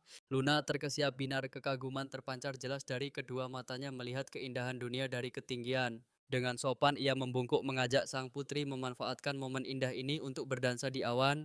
Kejadian ini tak pernah tertulis di buku aslinya membuat Luna benar-benar terpaku dalam kebingungan. Dari atas sana ia menunduk dan melihat kemegahan istana kekaisaran yang tampak begitu mungil. Meski dunia fantasi ini terasa semu, ia memutuskan untuk mulai membuka hati pada sosok Hercules. Luna ingin mengukir setidaknya satu kenangan indah selama ia masih berada di dunia ini. Mereka hanyut dalam momen magis itu, sementara para kandidat ayah lainnya memandang dengan penuh rasa iri. Tiba-tiba suara Andy memecah suasana, ia meminta sang mitos mengangkatnya agar bisa ikut berdansa. Ia bersikeras ingin merebut perhatian Luna, sementara pria di sampingnya hanya bisa terdiam tak mengerti. Ia justru merasa haru melihat perhatian Andy pada sang putri hingga air mata bahagia menetes. Namun percakapan mereka terhenti saat sang mitos tiba-tiba ikut melayang naik mendekati mereka. Ia pun menuntut hak untuk berdansa, merasa paling berjasa karena telah membawa Hercules ke langit. Perdebatan sengit pun terjadi di udara tentang siapa yang paling berhak mendampingi sang putri. Dari puncak menara Pluto terus mengawasi karena ia tahu bahaya di angkasa jauh lebih mengancam. Angin kencang atau gangguan burung liar bisa saja mencelakai Luna dalam sekejap mata, namun saat tiba di puncak Pluto justru melihat pemandangan yang menghancurkan kepingan hatinya. Ketiga pria itu tampak bahagia di udara, terutama Luna yang terlihat sangat menikmati dansanya. Hatinya menjerit pedih, ia sangat ingin berada di posisi itu di tengah adegan dongeng yang indah. Baginya kebahagiaan adalah hal asing setelah bertahun-tahun hidup dalam penghinaan sang ibu. Bayang-bayang kelam masa lalu kembali menghantuinya tentang bagaimana ia selalu disalahkan atas kelahirannya sendiri. Tiba-tiba sebuah penglihatan nyata muncul, tubuh Luna mulai terjatuh tanpa ada tangan yang menopangnya. Tanpa ragu, Pluto melompat dan mendekap Luna erat meski mereka kini harus terjun bebas bersama. Baginya keselamatan Luna adalah segalanya, tak peduli meski nyawanya sendiri yang menjadi taruhannya. Tepat sebelum menyentuh tanah sihir, sang mitos menyelimuti mereka dan menghentikan jatuhnya dengan lembut. Pluto langsung meledak dalam amarah meneriaki sang mitos atas tindakan ceroboh yang membahayakan nyawa. Ia tak habis pikir bagaimana seseorang bisa seberani itu mempertaruhkan keselamatan seorang anak kecil di ketinggian. Namun sang mitos menjelaskan bahwa ia telah bersumpah pada Athena untuk memberikan perlindungan abadi. Sihir angin miliknya bekerja lebih cepat dari apapun, menjamin keamanan sang putri di setiap detik. Dengan satu jentikan jari lagi mereka kembali melayang naik menuju hamparan awan yang luas. Sang Mitos memintanya untuk santai dan menikmati kemilau senja yang luar biasa indah di Cakrawala. Luna yang lembut berusaha menenangkan amarah Pluto dan mengajaknya untuk berdansa bersama. Hati Pluto luluh seketika oleh ajakan itu tanpa menyadari bahwa insiden jatuh tadi bukanlah kecelakaan biasa. Sang Mitos merasakan hawa jahat dari telur itu tanda bahwa seseorang tengah mengincar nyawa sang putri. Untunglah kekacauan itu mereda saat Luna berdansa meski raut pria itu tampak sangat muram. Namun ia tetap bersikap profesional. Setelah telur itu dibersihkan, sang makhluk mitos menyerahkannya kembali pada Luna. Luna berjanji akan menjaganya dengan hati-hati. Udara langit memang dingin, namun telur itu memancarkan kehangatan. Tiba-tiba Luna bersin dan telur itu kembali terlepas dari genggamannya. Di balik bayangan para penyihir mulai berbisik. Mereka bertekad menjadikan dalang rencana ini sebagai kaisar baru. Saat telur itu meluncur, jatuh lagi hantamannya tepat mengenai bagian atap. Eugene menyadari itu adalah benda sihir Ratu Athena. Nyawanya nyaris melayang jika telur itu menghantam kepalanya. Ia lega semua berakhir aman, namun entah mengapa firasat Luna justru menjadi sangat tidak enak. Tentu saja sebagai kanselir Asteria yang jenius Eugene bisa dengan mudah menciptakan perisai sihir untuk melindungi semuanya. Hal sekecil itu sama sekali bukan masalah besar baginya. Tak heran ia terpilih mendampingi Athena. Meski begitu, Luna tetap merasa canggung karena kecerobohannya hampir melukai orang. Saat mereka mendarat, Eugene memeriksa telur yang pecah dan menemukan sesuatu yang sangat tidak terduga. Sebuah pesan misterius terselip di sana. Begitu membacanya, ia menyadari ini adalah kabar yang sangat krusial. Surat itu menunjuk 4 pahlawan legendaris sebagai kandidat resmi untuk menyandang gelar ayah bagi sang putri. Sontak saja pengumuman mengejutkan itu membuat seluruh orang di sana terperangah tidak percaya. Baru sehari Luna di dunia fantasi ini, namun arus takdir mulai menyeretnya ke dalam konflik sejarah yang rumit. Mereka semua mendapatkan mandat khusus tepat saat sang ratu mulai mengandung putri Artemis. Tanpa memandang kasta, para kandidat ini harus diperlakukan setara sebagai calon ayah bagi sang putri. Jika mereka gagal menjalankan peran dengan baik, posisi mereka akan langsung dicoret dari daftar pencalonan. Misi suci pun dimulai. Mereka juga harus menemukan 4 pusaka keramat yang telah ditinggalkan untuk mereka cari. Pusaka itu berupa cawan bunga dahan kristal Olympus, kristal naga, dan jubah dari kulit salamander. Selama pencarian, Putri Diana Stella Asteria akan menguji keberanian dan kebijaksanaan mereka demi menentukan kaisar selanjutnya. Pria terpilih nantinya bukan hanya menjadi ayah sang putri, tapi juga penguasa sah di negeri ini. Luna pun diingatkan untuk tidak hanya terpaku pada ketampanan wajah semata dalam menentukan pilihan.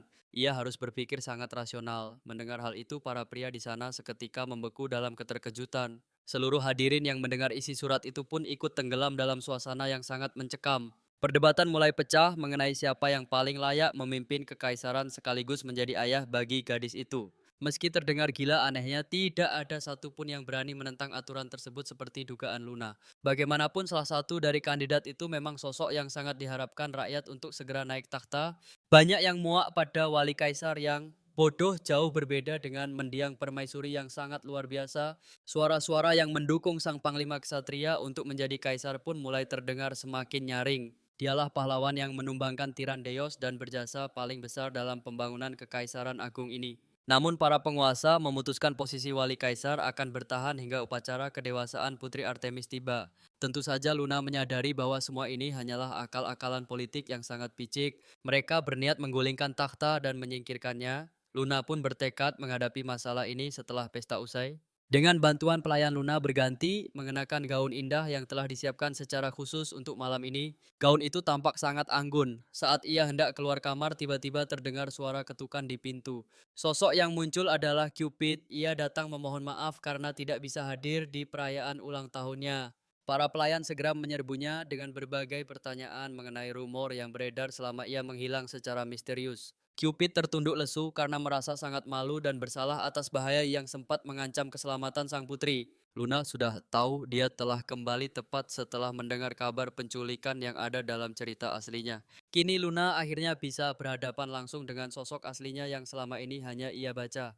Namun pria ini memiliki loyalitas yang hampir gila, bahkan ia rela mati demi menebus dosa masa lalunya. Seperti dugaan Luna, wali kaisar bernama Pus yang merupakan kerabat Athena itu memang sangat licik dan jahat. Ambisi gelapnya adalah melenyapkan sang putri beserta seluruh kandidat yang menghalangi jalannya untuk berkuasa. Para asisten siap melakukan segalanya demi kesuksesan pria itu tanpa memedulikan formalitas apapun. Mereka akan memanipulasi opini publik hingga rakyat percaya sang putri tak kompeten memilih kaisar. Beberapa jam telah berlalu sejak Cupid kembali menginjakkan kaki di kediaman mewah tersebut. Amarahnya mereda dan ia berhenti menyalahkan diri atas nasib Luna serta tak ingin lagi menghukum dirinya. Pria itu menyerahkan sebutir telur melalui mantra sihir sebuah hadiah kenangan berharga dari sang ratu ibundanya. Sang kanselir memeriksanya dengan teliti untuk memastikan tak ada retakan sebelum menyerahkannya kembali pada gadis itu. Luna menatap asistennya dengan heran karena telur misterius itu seolah mampu menyerap segala energi. Seharusnya sebagai pewaris monark dari sang ratu, ia bisa melakukan hal itu dengan sangat mudah. Namun kenyataannya karena ia bukan sosok Luna yang asli, kekuatannya seakan terbelenggu. Meski begitu, ia yakin sihir itu akan bangkit karena kini ia mendiami tubuh karakter ini. Cupid mulai cemas jika ia jatuh sakit, namun Luna dengan tegas menolak untuk memanggil dokter. Walau Cupid bersikeras bahwa ia harus mengungkap alasan di balik hilangnya kemampuan sihir yang aneh itu. Setelahnya Luna memutuskan untuk mengorek informasi dari Cupid tentang alasan Pluto sangat membenci Andy. Ia sengaja mengalihkan pembicaraan demi mencari rahasia mereka sementara Pluto memang dikenal tak pilih kasih. Dan saat pembicaraan beralih padanya, ia hanya bisa berbagi asumsi pribadi karena tak memiliki informasi yang benar-benar akurat. Ia menceritakan kisah menyayat hati saat pertama kali bertemu Andy, mengira ratu hanya menyelamatkannya dari kegelapan. Namun akhirnya ia menyadari adanya ikatan emosional mendalam di antara mereka yang membuatnya sangat terpukul. Terkadang gaya rasa kesal itu membuatnya ingin menghancurkan bayangan dirinya sendiri di masa lalu. Ia sepenuhnya tertawan pesona Athena karena tanpa sang ratu ia mungkin sudah menjadi penyihir orang lain. Hal mengerikan seperti itu benar-benar tidak boleh terjadi. Ia menjadi terlalu sentimental dan pikiran buruk menghantuinya sejak sosok baru muncul di lingkaran sang ratu. Luna kemudian menyadari bahwa Andy adalah master rayuan yang tak pernah membiarkan ratu lepas sedetik pun. Kesedihan Pluto bahkan turut menghancurkan hati Cupid hingga kini Luna paham mengapa Pluto ingin membunuhnya. Meski menyandang status karakter utama, tindakannya tak lebih dari seorang penjaga yang penuh sarkasme. Terkadang Andy membuat Luna jengkel, namun kesatrianya tetap menghormati mereka sebagai komandan yang tangguh. Tampaknya dia memang lebih menyukai Andy hingga tiba-tiba suara aneh memecah keheningan saat itu. Ia langsung melompat dari kursinya dan menarik gadis itu ke belakang punggungnya demi perlindungan. Sambil menghunuskan senjata, ia menantang penyusup itu keluar meski Luna sendiri sudah mulai terbiasa. Walau dari luar ia tampak sangat lembut dan tak berdosa seperti seorang malaikat, faktanya ia adalah mantan pemimpin geng pencuri dengan masa lalu kelam sebelum diselamatkan oleh Athena. Ia siap mengorbankan nyawa demi Luna, namun perkembangan ini sama sekali tak ada dalam cerita aslinya. Hal ini membuat Luna sangat waspada karena ketidaktahuan akan masa depan mulai mencekik batinnya. Ia takut usahanya mengubah alur cerita justru mempercepat kematiannya, namun saat pintu terbuka, yang muncul bukanlah penjahat melainkan Eugene yang membawa sebuah alat perekam sihir di tangannya. Namun Cupid tetap menatapnya dengan penuh kecurigaan seolah sedang menghadapi ancaman besar. Dengan tawa canggung ia berdalih hanya ingin mengabadikan momen reuni manis sang putri dan kesatrianya. Para pelayan pun terkejut dan menyita alat itu sementara Cupid merasa ada keganjilan pada ujian Luna. Terlebih lagi pria itu bersikeras dialah yang harus memberikan telur tersebut kepada sang putri. Luna tak memedulikan pertengkaran mereka karena fokusnya hanya tertuju pada ujian yang baru saja disebutkan. Meski catatan harian kerajaan sangat detail, ada beberapa peristiwa terlewat yang membuatnya sangat penasaran. Eugene segera menjelaskan bahwa ia telah mengajarkan sihir sesuai dengan keinginan sang putri selama ini. Waktunya telah tiba untuk melaksanakan ujian khusus demi mengukur sejauh mana kemajuan kekuatan sihirnya. Saat hari esok tiba, Luna berharap ujian tersebut tidak akan menyulitkan tubuh kecilnya yang berusia 7 tahun. Ia tuh sangat yakin bahwa mereka tak akan memberikan pertanyaan mustahil untuk anak sekecil dirinya. Namun saat lembar ujian pertama terbuka, rasa takjub langsung menyergapnya. Luna pun terheran mungkinkah orang kuno ini memiliki kecerdasan melampaui zamannya. Ia tersadar meski dibalut sihir mistis ini sebenarnya hanyalah prinsip dasar dinamika. Bagi jiwa modern sepertinya tantangan ini tentu sangat mudah untuk ditaklukkan. Ujian ini membangkitkan memori kelam tepat seminggu sebelum maut menjemputnya dahulu. Dulu ia terlalu boros membeli buku hingga uangnya pun kini terkuras habis. Jadi ingin membaca romansa fantasi gratis lalu sebuah notifikasi tiba-tiba saja muncul. Sebuah kupon gratis, satu judul cerita ia terima berlaku hanya seminggu saja. Luna yang sangat kegirangan pun segera menerima tawaran yang sangat menggiurkan itu. Meski terasa mencurigakan, rasa penasaran mengalahkan logika dan ia langsung melahap ceritanya. Terungkaplah bahwa sang ibu adalah sosok kejam yang merebut tahta penuh keangkuhan. Karena keindahannya yang berkilau ratu sebelumnya justru dijuluki sebagai penyihir jahat. Raja Peter tetap bersikeras menikahi Juno demi mendapatkan seorang putra mahkota baru.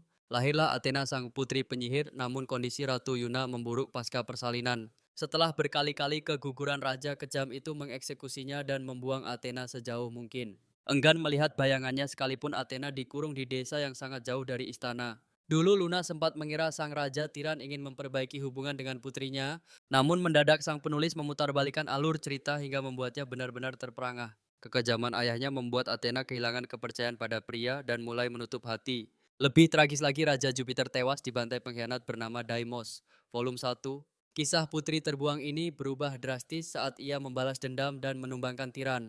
Lalu tak lama setelah peristiwa besar itu pecah, ia membangun harem terbalik yang mewah dan melahirkan seorang putri bernama Artemis. Kisah misterius ini terasa sangat janggal bagi Luna seolah menyembunyikan rahasia besar. Karena penasaran dengan sosok-sosok sang ayah, ia memutuskan lanjut membaca sebelum tidur. Walaupun sebenarnya ia sudah membaca ini dalam waktu yang sangat lama. 4 pusaka suci telah terkumpul menandakan kematian ratu tak terelakkan. Akhir volume 1, ia terus terhanyut dalam alur cerita bagaikan berlayar di tengah lautan emosi. Setelah menggulir layar, ia menyadari gaya penulisan volume pertama terasa sangat berantakan. Namun volume kedua sangat rapi, seolah-olah ada tangan orang lain yang menulisnya. Sebelumnya Luna mengira sang penulis telah melakukan pekerjaan yang sangat luar biasa. Namun kini di dunia ini, ia bertekad mengungkap sosok ayah dan akhir kisahnya. Namun pada akhirnya terungkaplah bahwa Putri Luna tewas mengenaskan oleh pasukan Inggris. Nasib para putri berakhir pilu akibat invasi yang menghancurkan seluruh impian mereka. Cerita yang tadinya personal berubah menjadi tragedi dengan akhir yang sangat mengerikan. Meski begitu, Luna tetap membacanya sampai tuntas karena aksesnya gratis dan ia senggang. Entah mengapa ada dorongan yang sangat kuat. Firasatnya berkata ia harus mengingat setiap detail kecil tanpa tahu takdir yang menanti. Ia mencoba mencari jejak cerita itu di internet namun semuanya nihil tak bersisa. Tepat seminggu setelah terobsesi dengan kisah itu, ajal pun menjemput gadis ini. Saat ujian berlangsung, Luna tiba-tiba melihat bayangan dirinya dari masa lalu yang tragis. Sungguh aneh, tapi berbicara dengan diri sendiri memang cara terbaik menenangkan pikiran kacau. Imajinasinya sungguh luar biasa, sosok yang duduk di depannya itu adalah proyeksi egonya. Teman khayalan ini menjadi tempat berkeluh kesah sebuah entitas yang ia ciptakan sendiri. Namun kehadirannya terasa menyesakkan karena ia adalah cerminan segala kelemahan dan kesalahan. Ia membentuk dirinya menjadi sosok sinis egois dan pengecut yang kesepian layaknya manusia yang terjebak dalam labirin pikirannya sendiri.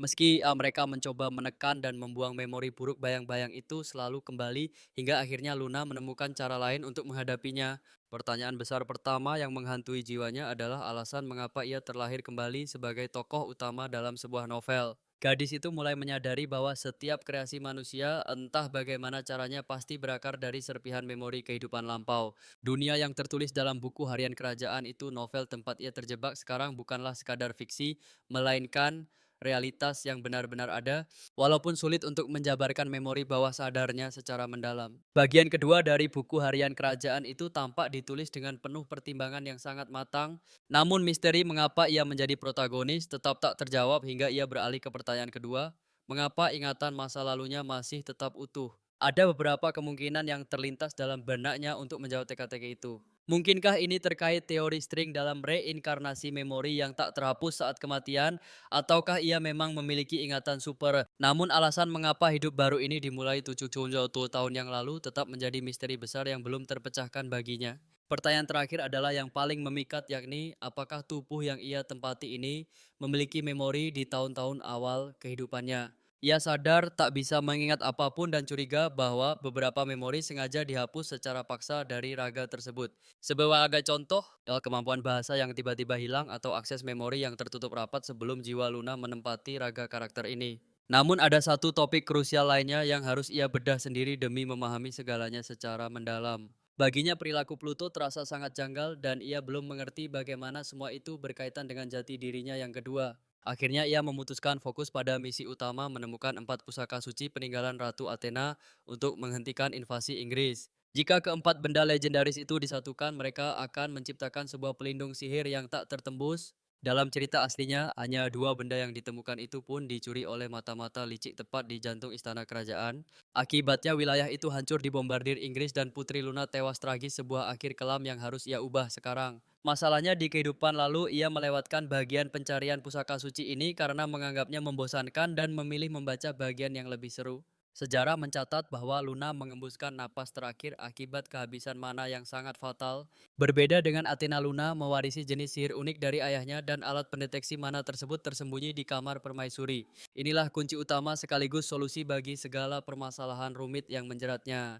Sialnya alat itu punya risiko mematikan karena digunakan untuk menghukum para pembunuh yang menyamar sebagai anggota keluarga kerajaan. Siapapun yang tak memiliki darah bangsawan asli akan tewas seketika saat menyentuhnya, namun sebuah ide brilian muncul di kepala Luna. Ia akan memaksa para kandidat untuk menjalani tes itu demi membuktikan siapa ayah kandungnya, siapa yang bertahan hidup, dialah ayah yang asli. Tak ada pilihan lain, ia harus menipu keempat pria itu demi memastikan keselamatannya sendiri di dunia yang kejam ini. Sejujurnya ia pun merasa berat hati harus menempuh langkah ekstrim yang penuh risiko seperti ini. Hanya dengan menemukan empat pusaka suci dan menghentikan invasi Inggris, ia bisa bertahan hidup tanpa harus mengecewakan siapapun. Luna terdesak di antara beberapa pilihan sulit untuk bertahan hidup tanpa harus mengorbankan nyawa orang lain. Pilihannya hanya dua, menemukan keempat benda suci itu secepat mungkin atau terpaksa mengkhianati semua orang demi menyelamatkan kulitnya sendiri. Setelah pergulatan batin yang melelahkan itu berakhir, Luna akhirnya kembali tersadar dari alam pikirannya. Tiba-tiba rasa kantuk yang luar biasa menyerang, sisa kelelahan dari perburuan telur dan dansa terakhir yang belum sempat ia istirahatkan. Padahal menggunakan sihir pemulih setelah perjamuan ulang tahun yang melelahkan sudah menjadi tradisi wajib bagi kaum bangsawan. Tabib istana bahkan sudah memberinya sihir penyembuh pagi ini yang seharusnya membuat tubuhnya tetap segar bugar. Namun kelopak matanya terasa begitu berat hingga akhirnya Luna memutuskan untuk terlelap sejenak. Ia merasa aman untuk beristirahat karena sebagian besar ujian sulit telah berhasil ia selesaikan dengan baik. Beberapa jam kemudian Eugene datang untuk memeriksa hasil ujiannya, namun ia mendapati gadis itu sudah tertidur lelap. Saat memeriksa lembar jawaban itu, Eugene tertegun luar biasa. Kanselir ternyata memberikan ujian tingkat tinggi yang hanya ditujukan bagi penyihir hebat. Tak disangka Luna mampu menyelesaikannya dengan sempurna sebelum jatuh tertidur, membuat semua orang yang melihatnya benar-benar terpana. Kabar tentang kejeniusannya langsung menjadi buah bibir para pelayan hingga sampai ke telinga Eddie yang langsung menuntut penjelasan detail. Kubit sendiri merasa sangat takjub meski tahu Luna cerdas, ia tak pernah membayangkan pengetahuannya akan melampaui batas kewajaran. Sementara itu, Andy melangkah perlahan mendekati ruang kantor tempat Luna masih terbuai dalam mimpi indahnya. Ia ingin merayakan ulang tahunnya sekaligus keberhasilan ujiannya yang sangat gemilang. Namun ia terkurung dalam ruangan ini hingga ujian usai atau waktu habis. Eugene tak bisa membatalkan aturan itu karena terlalu asyik mengagumi hasil kerjanya. Saat masuk ia menyelimutinya dan berjanji menjaganya layaknya putri kandung sendiri. Jika dulu ia menuruti kontrak membunuh sang ratu, ia takkan bertemu gadis ini. Maka ia sangat bersyukur telah memilih untuk melanggar perintah tersebut. Namun pengorbanan sang ratu demi dirinya takkan pernah ia lupakan selamanya. Ia siap mengabdi selamanya seolah seluruh takdir membawanya pada momen ini. Duduk di hadapannya, ia terpesona melihat damainya sang gadis yang terlelap. Saat itu ia hanya ingin waktu berhenti agar bisa menatapnya untuk selamanya. Ia datang demi sang tuan putri layaknya pelayan setia bagi kekaisaran. Meski bangga akan bakatnya, sang ksatria merasa tak pantas memberinya selamat. Menjadi kandidat ayah sang putri baginya hanyalah sebuah permainan konyol belaka. Baginya memilih sosok ayah layaknya memilih kaisar, sungguh tak masuk akal. Ide gila itu terasa mustahil sejak Andy ikut dalam pencalonan tersebut. Ia bingung mengapa hatinya begitu panas melihat sang putri berdansa dengan Hercules. Serta dia berdiri melindungi sang putri dari dansa dengan Andy yang vulgar. Namun pada akhirnya pria itu pun tak mampu memahami perasaannya sendiri. Saat naik ke lantai atas, pemandangan Andy menggendong Luna membuatnya sangat geram. Siapa yang mengizinkan tikus kotor sepertimu menyentuh putri rembulan, gertaknya tajam. Tawa mengejek pecah memicu perdebatan sengit dengan Pluto yang sangat tidak menyenangkan. Sementara itu Hercules mendengar para pelayan meragukan kejujuran Luna dalam ujiannya. Mendengar fitnah keji itu, sang pemuda langsung melayangkan protes dengan keras. Ia yakin sang putri adalah jenius sejati setelah menyaksikan kemampuannya sendiri. Berkat kecerdikannya, Luna berhasil menemukan telur tersembunyi di dalam sarang monster.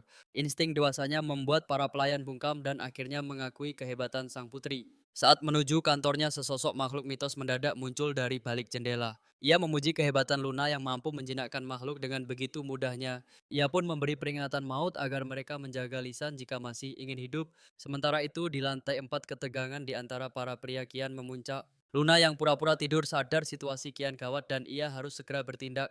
Aura membunuh terpancar, mereka benar-benar siap untuk saling menghabisi satu sama lain. Tahu musuh sebenarnya sangat kuat, Luna berakting mengigau memanggil ayahnya dalam mimpi. Ia menggumam pelan berpura-pura terlelap dalam tidur yang sangat dalam. Mendengar itu, para pria tersebut tersentuh hingga hampir meneteskan air mata haru. Bahkan Pluto pun tertegun dan memilih untuk segera menyarungkan pedang miliknya. Tiba-tiba Cupid datang membawa kabar bahwa ujian bukanlah masalah utama mereka. Ia merasa aneh melihat target pembunuhan kini justru mengunjungi sang putri. Rupanya sang kanselir mulai sadar dan sangat mengkhawatirkan keselamatan sang putri. Andy terkejut saat diperintahkan meninggalkan sang gadis untuk menjalankan misi pembunuhan. Namun Cupid menjelaskan bahwa sang komandan pembunuh butuh bantuan karena jatuh cinta. Itulah satu-satunya jalan keluar yang mereka miliki untuk saat ini. Setelah menerima targetnya, ia menitipkan Luna pada Amore lalu bergegas pergi. Luna teringat bahwa di balik wajah polosnya Andy adalah pemimpin kesatria kegelapan. Jika kesatria Pluto beraksi di siang hari, pasukan Andy menguasai kegelapan malam. Lebih tepatnya mereka itu adalah para kesatria pelindung yang tangguh. Namun pedang bukanlah satu-satunya instrumen maut untuk menghabisi target mereka. Jelas sudah Athena memanggil pria ini ke kamarnya bukan tanpa alasan melainkan karena kegunaannya yang luar biasa. Saat Cupid hendak mengantar sang gadis, pria itu memintanya untuk menyerahkannya.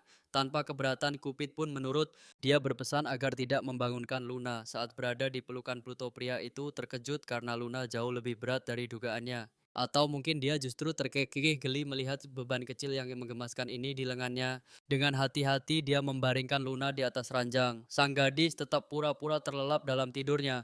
Luna berharap dia segera pergi, namun pria itu justru terpaku menatapnya dan menganggapnya secantik seorang ratu.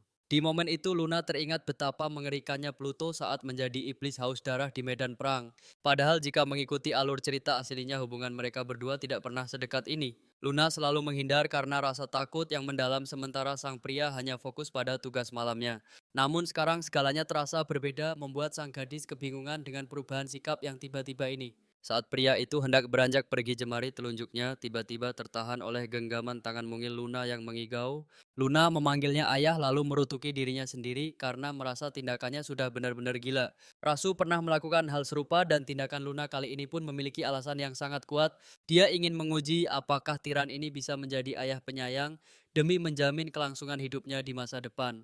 Dia meringis cemas mengira sang tiran akan menepis tangannya dengan kasar dan pergi begitu saja. Namun di luar dugaan, pria itu kembali duduk dan membiarkan jari telunjuknya terus didekap oleh tangan mungil Luna. Tak lama kemudian sebuah senyuman tipis yang tulus terukir di wajah kaku sang kesatria. Sementara itu Myth dan Hercules sedang dalam perjalanan untuk menemui sang putri kecil. Melihat sesuatu di tangan rekannya, Myth bertanya dengan penasaran. Hercules menjelaskan bahwa dia ingin memberikan ucapan selamat karena tidak sempat menyiapkan hadiah mewah. Dia hanya mampu mengumpulkan seikat bunga liar yang sederhana. Awalnya Hercules merasa bunga itu indah, namun kini dia merasa hadiahnya tampak sangat menyedihkan dan tidak layak. Mid menenangkannya dan menjelaskan bahwa anak-anak akan sangat menghargai ketulusan sekecil apapun bentuk pemberiannya. Dengan sedikit sentuhan sihir, dia menghias bunga-bunga itu dengan pita hingga tampak jauh lebih menawan. Mid meyakinkan Hercules bahwa pemberiannya sangat berharga bagi Luna karena sifatnya yang rapuh dan dipersiapkan dengan cinta. Jadi, jangan pernah meragukan nilai dari usaha dan ketulusan yang telah kau berikan.